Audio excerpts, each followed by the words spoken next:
இந்த சாப்பர் வந்து இந்த தேங்க்ஸ்கிவிங் சேலில் நான் வாங்கினேன். இது வந்து அமேசானில் தான் வாங்கினேன் ஒரு ஆஃபரில். பட் இது நல்லா தான் இருக்குது ஸோ ஃபார். நான் வந்து வெறும் ஆனியன் மட்டும் தான் கட் பண்ணுறதுக்காக இதை யூஸ் பண்ணியிருக்கேன். இந்த குட்டி குட்டியாக இருக்கிற பிளேட்ஸில் வந்து பார்த்திங்கன்னா ரொம்ப ஷார்ப்பாக இருக்குது. இது வந்து ஆனியன் ஃபைன் சாப்பிங், அதுக்கப்புறம் இதை விட குட்டி குட்டியாக பொடி பொடியாக நறுக்கிறதுக்கு ஒரு பிளேட் கொடுத்துருக்காங்க. அந்த மாதிரி விதவிதமான பிளேட் கொடுத்துருக்காங்க. இதோட க்ளீனிங்கும் ரொம்ப ஈஸியாக இருக்குது. பட் கண்டிப்பாக ஃப்யூச்சர் வீடியோஸில் வந்து இதோட நிறைய பிளேட்ஸ் நான் யூஸ் பண்ணி நான் உங்களுக்கு ரிவ்யூ தரேன்.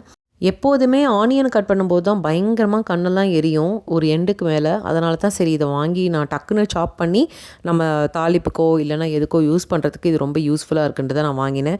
இது இதுலேயே ஸ்டோர் பண்ணுறதுனால கண்ணும் ரொம்ப எரியறதில்ல, அது ரொம்ப ஈஸியாகவும் இருக்குது.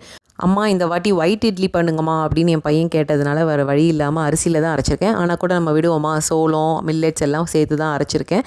புளிக்க வைக்கிறதுக்கு இன்ஸ்டன்ட் பாட்டில் புளிக்க வச்சுருக்கேன். அவ்வளோதாங்க, இன்னொரு ஷார்ட்ஸில் பார்க்கலாம். பாய்.